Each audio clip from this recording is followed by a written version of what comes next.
2 മാസത്തിന് മുമ്പ് നീ വന്നിരുന്നെങ്കിൽ ചോദിച്ച കാശ് കിട്ടുമായിരുന്നു.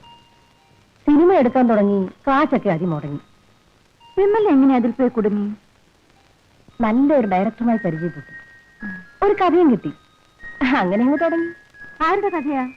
ഞാൻ എഴുതിയതാ. കഥാനായിക ഞാൻ തന്നെ. എന്റെ കഥയാ ഞാൻ എഴുതിയിരിക്കുന്നത്. വേറെ ആരഭിനയിച്ചാലും ഞാൻ ചെയ്യുന്ന പോലെ വരുമോ? അത് ശരിയാ. ഓ, ഈ സിനിമ എടുക്കുന്നതിനേക്കാൾ നമ്മുടെ തൊഴിൽ എത്രയോ ഭേദമാ. മഹാറാണിയെ പോലെ ജീവിക്കാം. പല്ലിളിച്ച് കാണിക്കേണ്ട പിഴപ്പായിരുന്നെങ്കിലും അപ്പൊ ഉള്ള കാശ് കൈ കിട്ടും. ഇത് കാശും അങ്ങോട്ട് കൊടുത്ത് പല്ല് വിളിക്കേണ്ടിയിരിക്കുന്നു. എന്തൊരു നാണക്കേട്. ആ, വേണമെങ്കിൽ അദ്ദേഹത്തോട് പറഞ്ഞേ ഏതെങ്കിലും പടത്തിൽ ചാൻസ് വാങ്ങിച്ചു തരാം. വല്ല 50-100 കിട്ടും. അദ്ദേഹം എന്ന് പറഞ്ഞ അദ്ദേഹം ഡയറക്ടർ. ഓഹോ, എനിക്ക് ചാൻസ് ഒന്നും വേണ്ട. 2000 രൂപ കിട്ടിയാൽ കൊള്ളാമായിരുന്നു. അയ്യോ, നീ വേറെ എവിടെയെങ്കിലും ശ്രമിക്കും. ശരി. ആ, ഏതായാലും നീ വന്ന സ്ഥിതിക്ക് ഞങ്ങളുടെ സിനിമാ പടത്തിന്റെ ആൽബം ഒന്ന് കണ്ടേച്ച് ചോദിക്കും. വേണ്ട, സിനിമ പുറത്തിറങ്ങട്ടെ, ഞാൻ കണ്ടോളാം. അയ്യോ, അത് പുറത്തിറങ്ങത്തില്ല, അതുകൊണ്ടാ പറഞ്ഞത്. ഞാൻ പിന്നെ വരാം.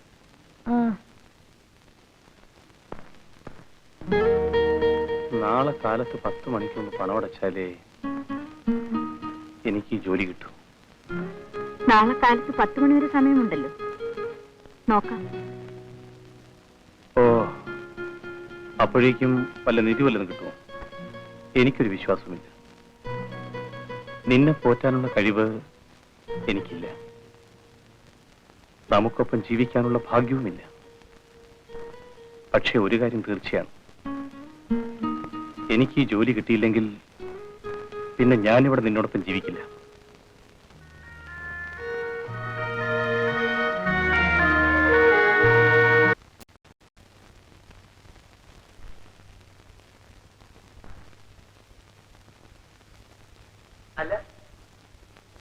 അല്ല, ഇതാര്?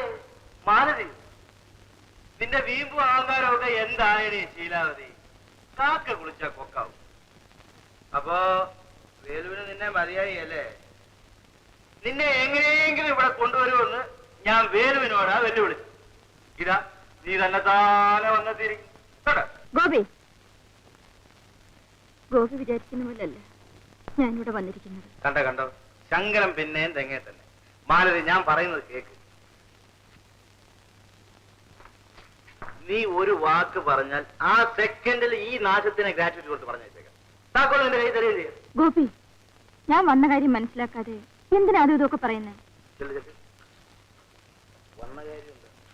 ഗോപിയുടെ ചേട്ടന്റെ കാര്യം. ചേട്ടന്? എടി, വേലു എന്ന് പറയുന്ന തന്ത അല്ലടി എന്റെ തന്ത. പിന്നെ എന്തോന്ന് ചേട്ടൻ? ശരി, പോട്ടെ. വേലുവേട്ടന് കുറച്ച് പണം ആവശ്യമുണ്ട്. ഓ, മൂക്കപ്പൊടി വാങ്ങിക്കാനായിരിക്കും. 2000 രൂപ പണം അടച്ചാൽ അങ്ങനൊരു ജോലി കിട്ടും. ഇന്ന് 10 മണിക്കുള്ളിൽ വേണം. എവിടെയൊക്കെയോ ശ്രമിച്ചു നോക്കി. അവസാനം എന്റെ കാക്ക തന്നെ വരേണ്ടി വന്നു. അല്ല, കുറെ കാലം ആയല്ലോ ഈ തൊഴിൽ തുടങ്ങിയിട്ട്. ഒരു സമ്പാദ്യമില്ലേ കയ്യില്? അല്ല, പണം തന്നാ എനിക്ക് എന്തോ തരും?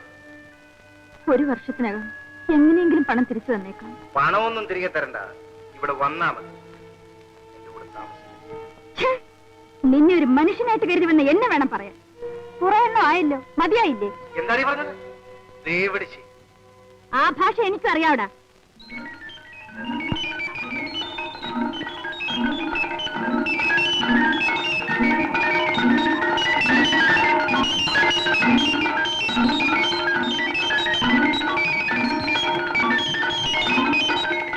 എന്താ, മതിയോ അതാ ഇനിയും കേൾക്കണോ?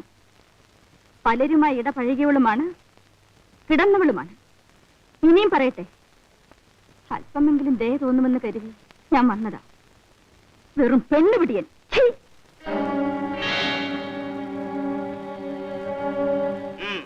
എടുത്തോളൂ. പക്ഷേ വേലുവിനെ കുറിച്ച് ഓർത്ത് ദയ തോന്നിയിട്ടല്ല, നിന്നെ ഓർത്തിട്ടാണ്. നിന്റെ കൂടെ കഴിഞ്ഞ പല രാത്രികളെ കുറിച്ച് ഓർത്തിട്ടാണ്. നിന്റെ ഭർത്താവിന് എന്ന് പണം സമ്പാദിച്ച് കടം വീട്ടാൻ സാധിക്കുന്നു അന്ന് തിരികെ തന്നവൻ. എടുത്തോളൂ. എന്താ ആലോചിക്കുന്നു?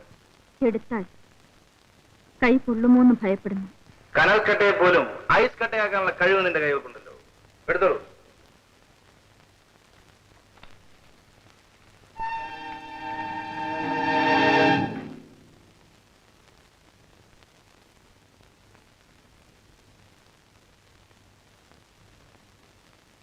എന്താ ഇവിടെ വന്ന് ഒറ്റയ്ക്കിരിക്കുന്നത്?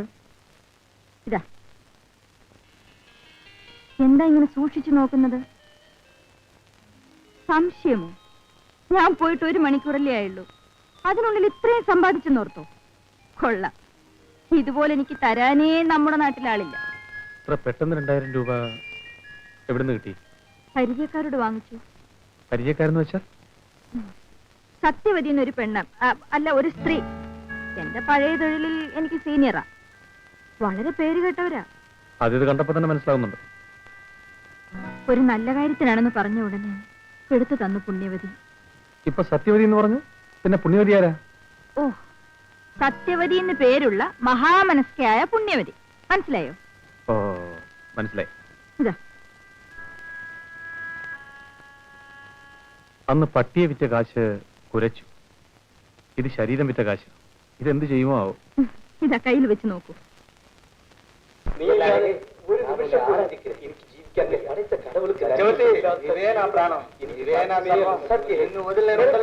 എന്ത് കേൾക്കുന്നു?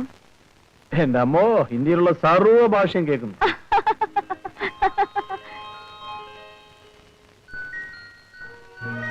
നിങ്ങൾ എത്ര സുന്ദരനാണെന്ന് അറിയാമോ? ഞാൻ എപ്പോഴും കണ്ണാടി കാണുന്നതല്ലേ. കൊതിയോ? എന്നാൽ ഇതൊന്ന് അലച്ചു വിട്ടെ.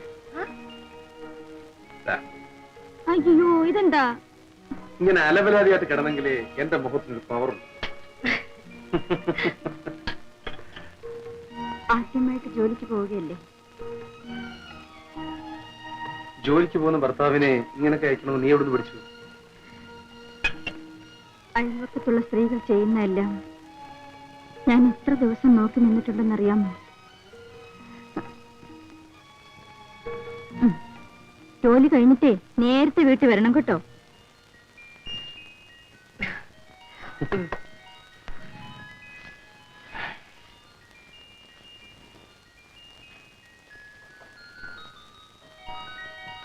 താൻ എന്താണ് ഇങ്ങനെ വിളിച്ചു നിൽക്കുന്നത്? സാർ, എനിക്ക് വേണ്ടി 1 മണിക്കൂർ വെയിറ്റ് ചെയ്യണം. നല്ല സ്ഥലം ഞാൻ കാണിച്ചു തരാം. താൻ എന്താണ് ഈ പറയുന്നത്? ഇപ്പോൾ തന്നെ സമയം 7 എനിക്ക് 9 മണി ട്രെയിനിൽ പോകേണ്ടതല്ലേ? ഇങ്ങനെ ധൃതി കൂട്ടിയാൽ നല്ലതൊന്നും കിട്ടൂല സാർ. താൻ പോടും, ഞാൻ നോക്കിക്കോളാം. അങ്ങനെ അങ്ങ് ദേഷ്യം വന്നാലോ? 1/2 മണിക്കൂർ വെയിറ്റ് ചെയ്യണം. ഞാൻ ഇപ്പൊ പോയിക്കൊണ്ടുവരാം.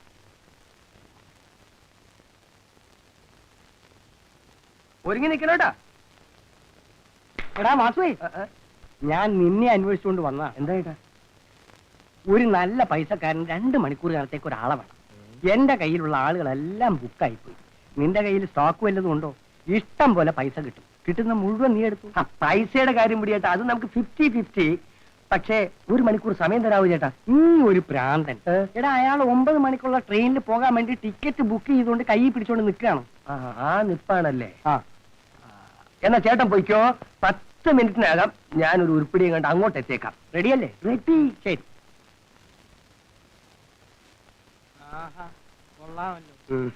ഈ ലോഡ്ജ് പുതിയതാണല്ലേ? ഞാൻ ഇതുവരെ ഇവിടെ വന്നിട്ടില്ല. ഞാനേ ഇവിടെ ഒരു റൂം സ്ഥിരമായിട്ട് അങ്ങ് എടുത്തിട്ടിരിക്കുക. എന്നാ ഒരു കാര്യം ചെയ്തോ, പിടിച്ചോ, വിളിച്ചോ. നീ കേറിപ്പോര്. എവിടെയാണ്?